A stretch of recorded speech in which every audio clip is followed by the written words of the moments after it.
Hello, j'espère que vous allez tous et toutes très bien. Alors, je vous propose aujourd'hui un petit spa à 99 cents.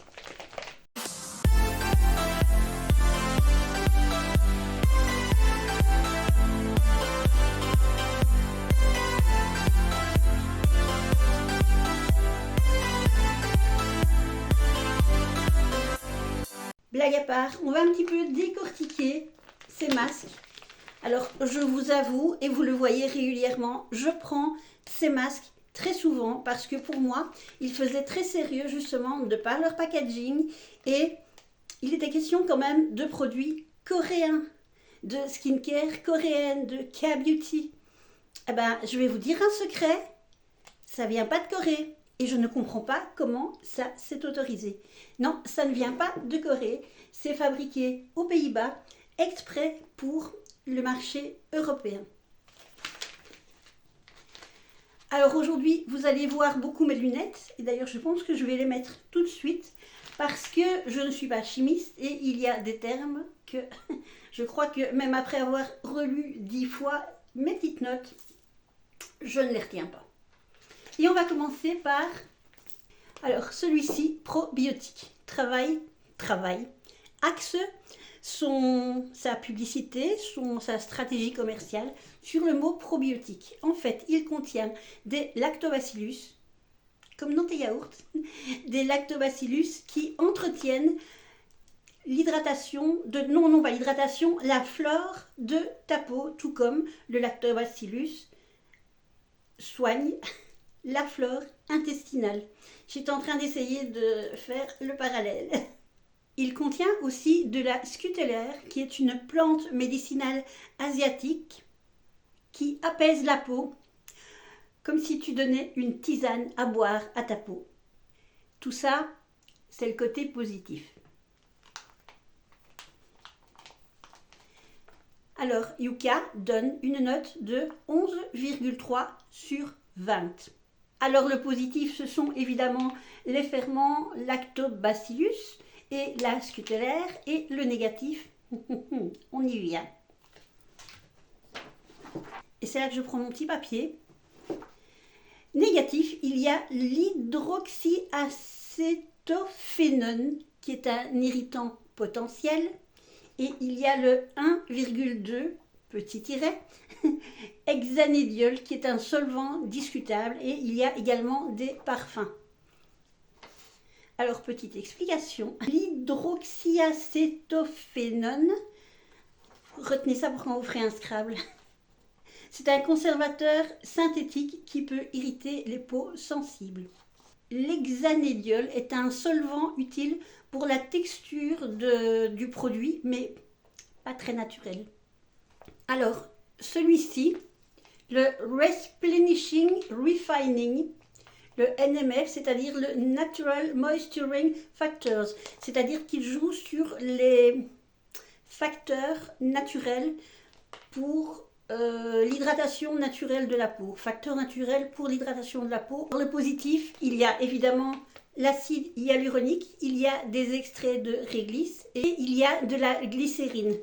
Alors, la glycérine et l'acide hyaluronique, ce sont des matières, des ingrédients qui captent l'hydratation de la peau, qui captent l'eau pour garder l'eau dans la peau, voilà, pour favoriser l'hydratation de la peau. Je suis en train de faire des mélanges et des tatouilles en essayant de m'en sortir. Alors en négatif, eh ben, le même que le copain de tantôt, et je reprends mon petit papier.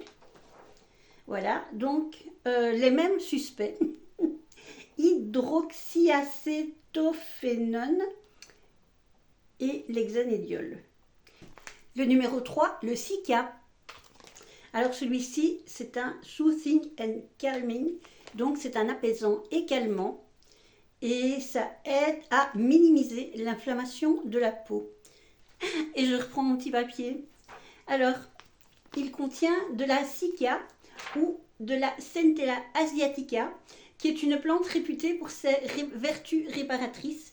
Il paraît même que les tigres vont se rouler dedans pour soigner leurs blessures. Comment ne pas y croire? Yuka donne une note de 11,1 sur 20 Et à propos de tigre, moi j'ai un chat dans la gorge depuis tout à l'heure. Alors, le point positif, c'est évidemment la centella, aldécassique acide et de la lantoïne. Ces produits sont des actifs de la centella, donc ce sont des produits régénérants. Et la lantoïne, c'est un produit qui est calmant et apaisant, idéal l'après-midi. Bon, ben donc vous voyez, vous faites votre masque en tout début d'après-midi. Le 4, le Skin Replenish Pro. C'est ça surtout qui fait sérieux, le Pro. Alors celui-ci, vous voyez, il y a de l'acide hyaluronique et des céramides. Alors ces produits, les céramides et l'acide hyaluronique, ça maintient, ça attire jusqu'à 1000 fois son poids d'eau. Et ça le maintient et ça aide justement à hydrater la peau. Et ça renforce également la barrière cutanée de la peau. Oui, évidemment, la barrière cutanée. Par contre, ici, Yuka donne 15 sur 20. Donc, je crois que c'est quand même pas mal. Les aspects positifs, ce sont évidemment les céramides, l'acide hyaluronique et les cholestérols. J'ai dû non seulement relire plusieurs fois quand je l'ai trouvé, mais vérifier pour être sûr si on parlait bien des cholestérols. Alors le point négatif, eh bien, ce sont les parfums.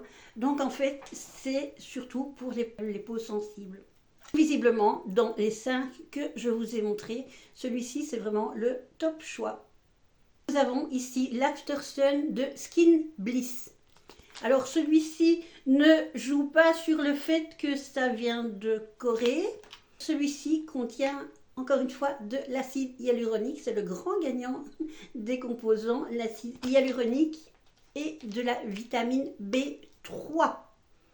Ça contient également de l'aloe vera, du concombre et des extraits de camomille ainsi que de la lantoïne. Alors celui-ci n'est pas coté par Yuka, mais sa composition est quand même plutôt pas mal, sans ingrédients controversés majeurs. On va faire un petit récapitulatif. On va dire que celui-ci, c'est le numéro 1. Il n'y avait pas de produits négatifs, la composition était bonne. En deuxième, celui au probiotique, s'il y avait les problèmes de parfum, j'ai oublié le nom.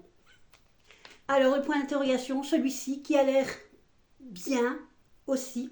Mais malheureusement, Yuka ne l'a pas noté. Alors, je sais qu'il existe d'autres applications, donc il faudrait peut-être voir avec les autres applications. Je me méfie un petit peu de ces applications-là. Encore une fois, je ne suis pas chimiste, je le maintiens. Mais, quelquefois, ces applications...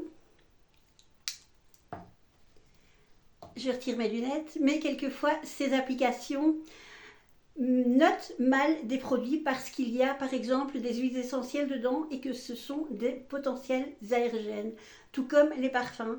Quelquefois, certaines peaux sensibles vont réagir et d'autres n'en auront pas. Je trouve plus important de refuser un produit parce qu'il y a des perturbateurs endocriniens, parce qu'il y a par exemple des produits potentiellement cancérigènes. Mais pour le reste, quand il parle de parfum et qu'il déconseille, c'est encore une fois selon la réactivité de notre peau. Et surtout maintenant vous êtes avertis, faites attention, si vous les achetez, vous avez le droit de les acheter, je vais continuer à en acheter certains, mais vous savez au moins que ce n'est pas coréen, ce n'est pas de la K-beauty, c'est simplement pour surfer sur la mode de la K-beauty, ça vient de pas loin de chez nous, pas loin de chez moi, pas trop loin de chez moi. Ça vient des Pays-Bas et c'est fait pour le marché européen. Alors dites-moi si vous avez déjà testé ces masques ou d'autres masques de chez Action. Je vais en analyser quelques-uns encore quand j'aurai le temps. Et dites-moi lesquels dont vous avez utilisé, je pense que je l'ai dit. Dites-moi lesquels sont vos préférés. Dites-moi si vous connaissez également d'autres masques. Je sais que chez Lidl, chez Action, non pas chez Action, chez Aldi, ils en font quelquefois. Comme d'habitude, je vais vous demander de ne pas oublier de vous abonner, liker, partager, patati, patata. Et comme d'habitude, je vous envoie plein de bisous de Belgique. Ciao, ciao!